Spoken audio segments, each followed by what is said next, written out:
How did these children say we should say this?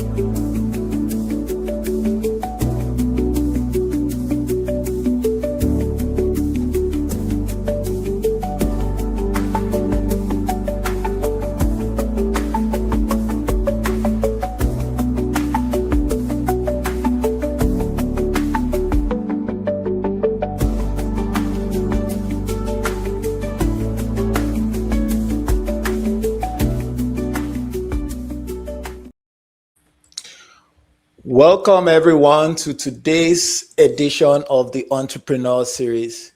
Today's conversation is one every high-earning entrepreneur needs to hear.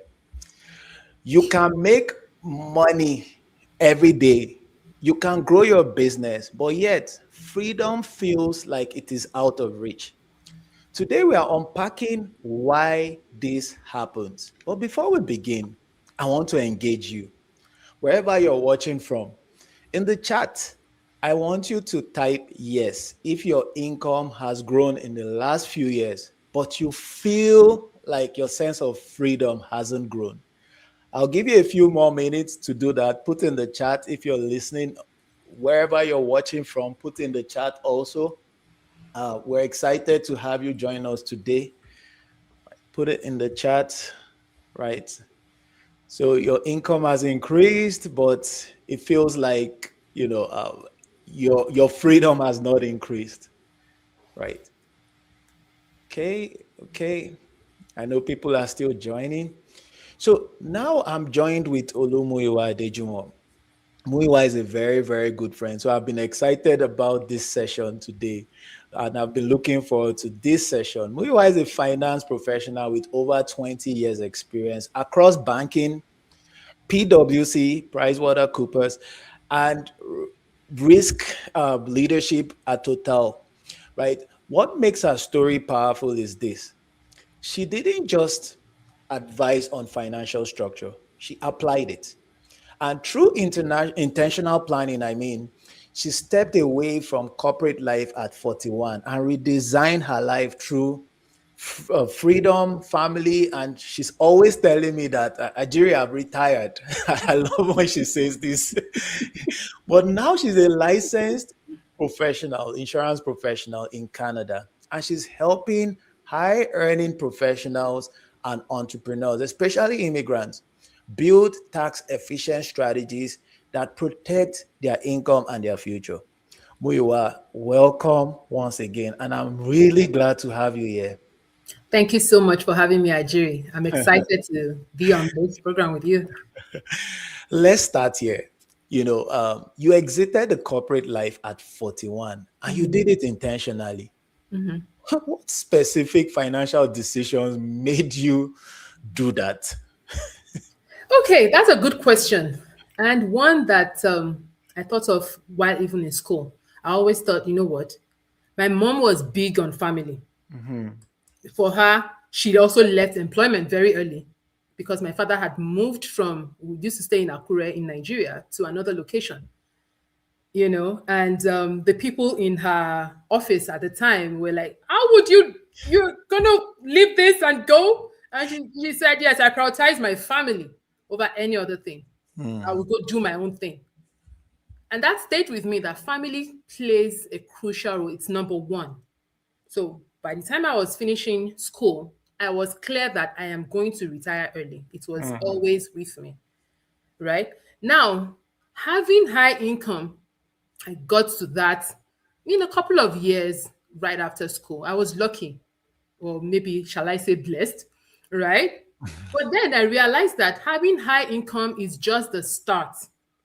But what you do with it and how you multiply it, and in fact, in Canada, I would add tax efficiently and make a world of difference. So for me, it was an intentional journey. So I started to invest voraciously. At some point, of course, I made some mistakes, like every young human, right? You believe that people ahead of you know better. So while I had my own vision on, I would just be investing in blue chip companies. In fact, I had a vision to buy over a particular company, which is not doing excellently well. I got distracted, right?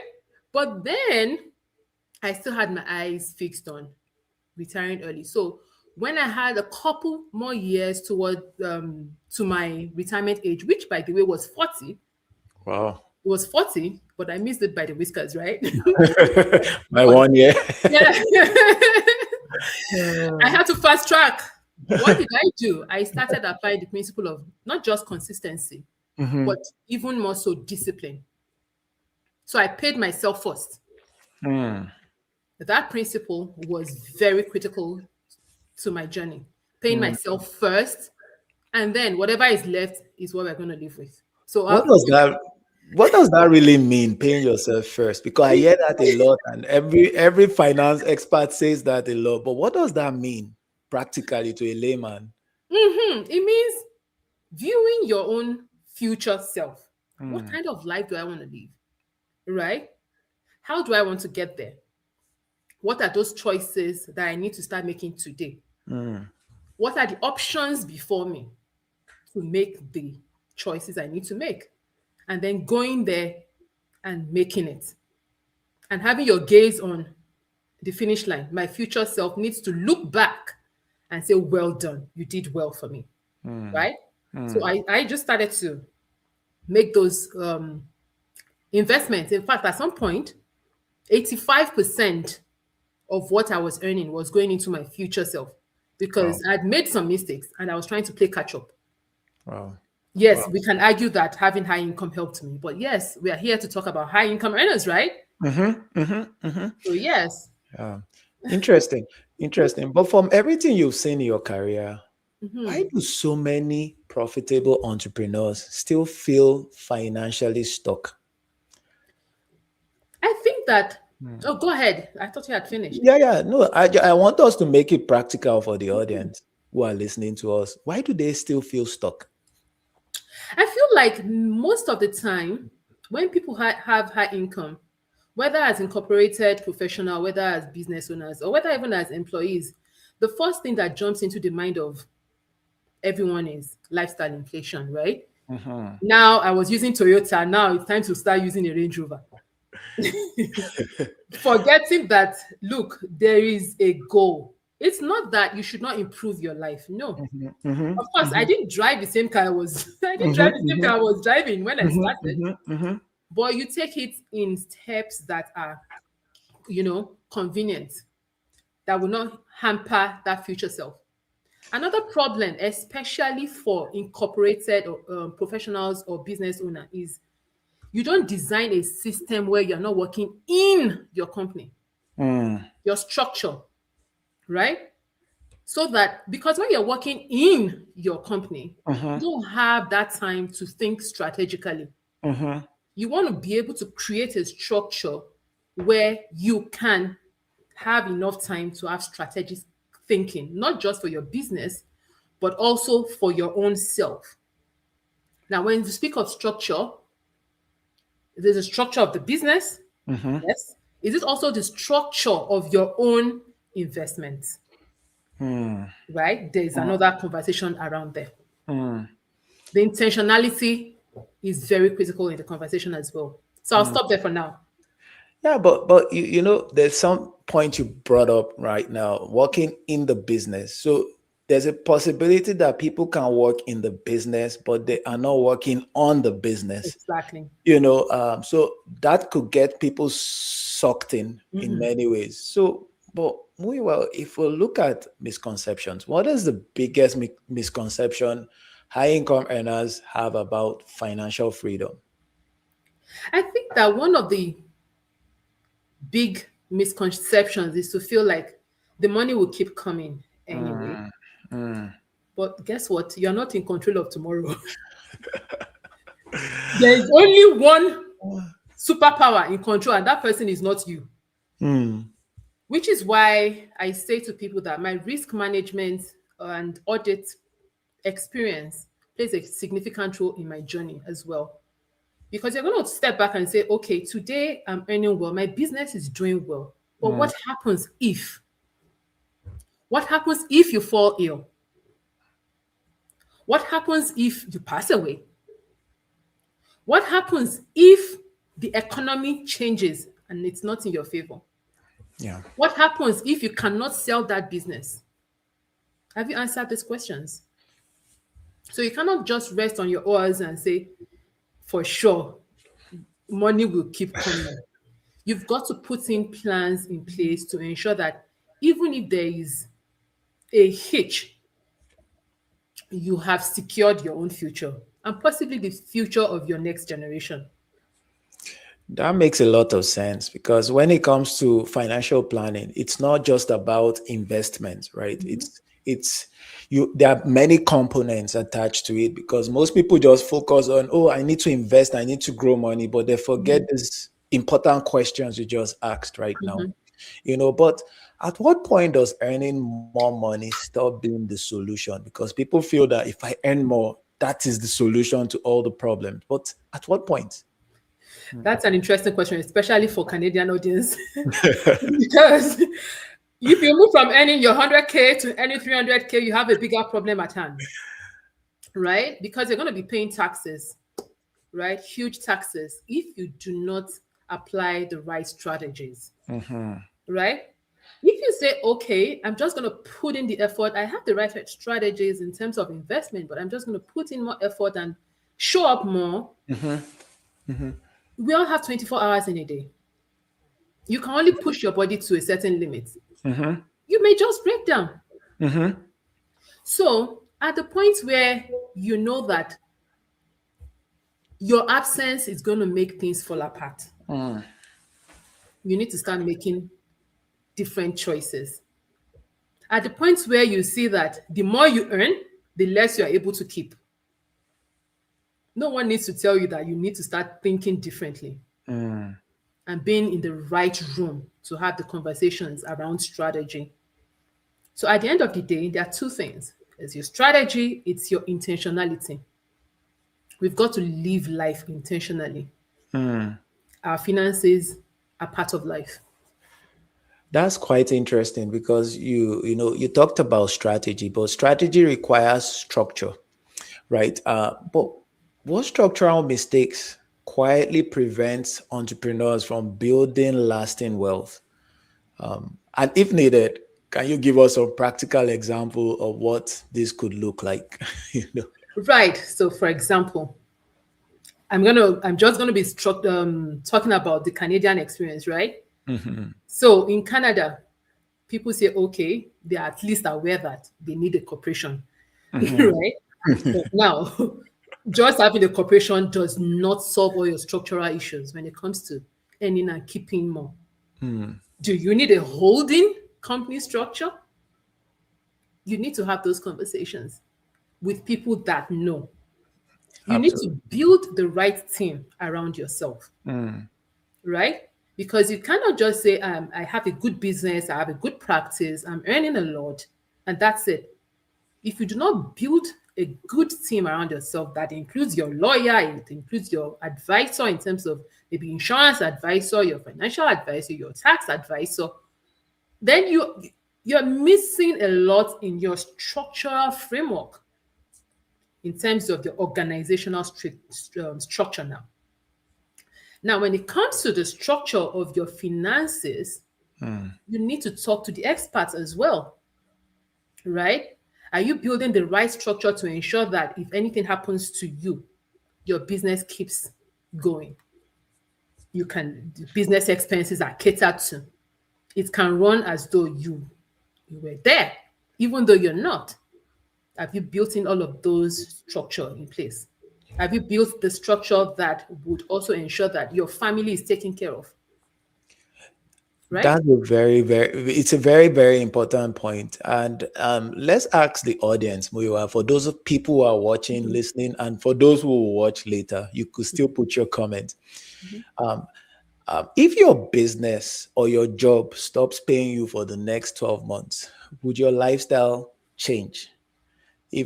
If you're listening to us, wherever you're listening to us from, please drop in the comment yes or no. Will your lifestyle change if your job stops right now and you're not able to earn income for the next 12 months? What would your lifestyle look like? There are many stories, Muiwa, of things that have happened recently. Somewhere in Edmonton recently, there was an accident, and the young girl lost her legs. And that's a lifestyle change already. So things can happen at any point in time. We pray, we're prayerful and all of that. But the truth is that Muiwa talked about structure, strategy. In the process of praying, you need to have structure and strategy in place. So if your business or your job were to stop paying you right now, right, are you able to sustain your lifestyle for the next 12 months? Put a yes or a no. If you're wherever you're watching from, put a yes or a no. It Yeah. will be interesting to see because a lot of people don't actually pause to think about these things, right? Because it's an important aspect of financial planning, right? Absolutely. Yeah. So for Muiwa, I know you work with incorporated professionals. So what tax efficient strategies are mostly overlooked? Good question. So I've been running this webinar for a few weeks now, and these are the things that we're looking at, right? For example, people think that RRSP is the best way for them to, have tax deductible expenses. But guess what? There are others like the IPP, Individual Pension Plan, like the RCA, the Retirement Compensation Arrangement, right? Like the legacy banking, Wow. right? There's so much out there. But what differentiates someone who is making the right choices concerning their strategy and intentional planning and the other person who isn't is access to information, being in the right rooms, which is why I really appreciate you for doing this kind of live, right? Because you are bringing that information to the public. These strategies, life insurance, you've talked about what happens if you do not have your health, for example. You lose your health for a period of time. If you had a disability insurance in place, for example, you keep going, right? I have a person who happened to fall ill. It wasn't planned, but thankfully she at least has her plan in place. Now, when we're talking about the plan again, it's got to be structured right. Right? So you see, structure keeps recurring in our conversation. Structure strategies, structure strategies. Yeah. These are the two S's that you need to at least fundamentally get right before you can move ahead. And for me, in the course of my work, we stress test your wealth. We need to ask these tough questions to see where things need to be addressed and with what. Right? Yeah. I Yeah. hope that answers your question. Well, it's quite interesting, and because you work closely with immigrants and first generational or first generation entrepreneurs, what financial blind spots do you consistently see in that group that you work with? I think that one of the major blind spot, and it is caused by being in the wrong rooms. People tend to project their experiences on others, right? And so they miss the fact that one size does not fit all, right? Because Yeah. Ajiri is using XYZ, I just feel like I need to just copy and paste. Whereas for you, you need ABC, right? Yeah. I think having access to the right information, the right people, and having the courage to make the choices that are suitable for yourself is important. And above all else, clarity Yeah. is often missed. I totally agree with you. But uh, people hardly realize that their situations are different, right? And they want to use what has worked for Muiwa it to work for me also, and they get frustrated at some point, not knowing where Muiwa is coming from, right? But if someone watching today realizes that they are profitable, but they are truly not free, what are the three strategic moves they can consider today? First of all, you've got to do your structure audit. We can't but go back to that structure, okay?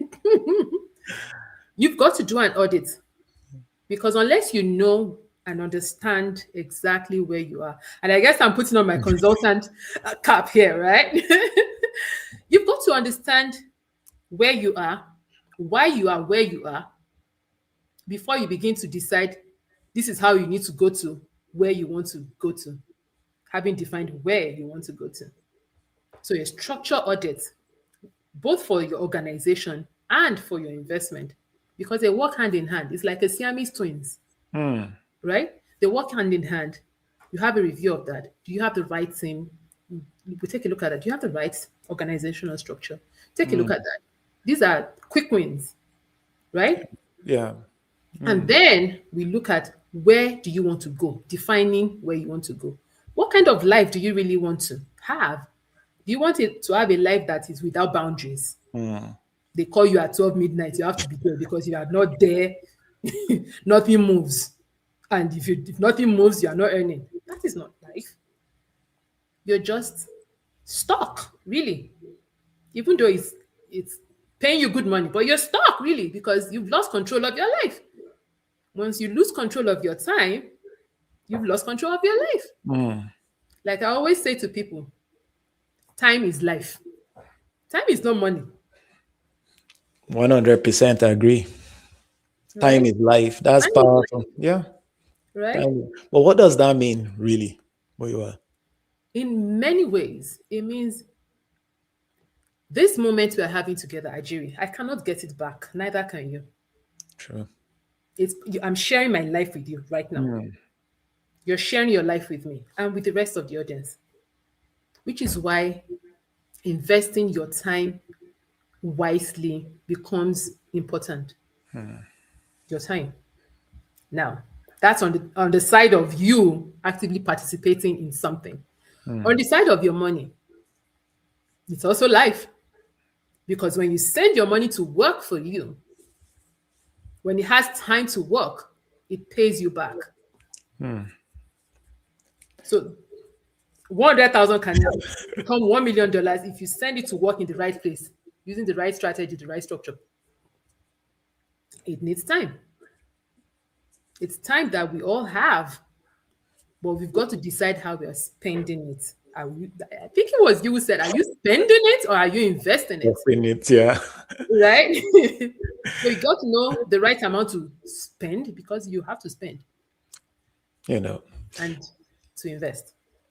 time is the determining factor here because we all have equal amount of time, and our results, is determined by the time that we invest. Right, that's what brings the returns, and time is that factor because if you plant a seed today, you need to give it time. You get it, you get the harvest. So that's how it works with investment. That's how it works with your knowledge. That's how it works with growing a business. You need to give it time. Yes. And also, Muyiwa, this has been an incredible and valuable conversation. For those who want to connect with you and explore opportunities with you, especially with your wealth of knowledge, a lot of you will be hearing Muyiwa talk about structure, audit. She's been an auditor, so she knows what it means. That's Yeah. why she's wearing many hats today. But how can people reach you? Right. I'm very accessible, right? On LinkedIn, connect with me on Olumuyiwa Adejuwon. I'm there. On Facebook, I'm there as Muyiwa Adejuwon.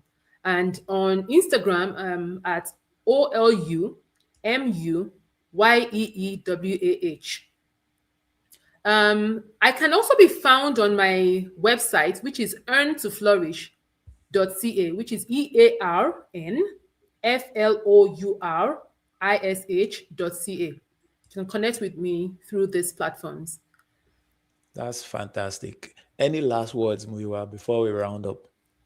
My last word, parting word here, we'll pass to meet again, by the way, would be live intentionally in every area of your life. Don't let life happen to you. Be Wow, in that's charge powerful. of your life. Live intentionally. Don't let life happen to you. Live every day with heavy intentions. I love that.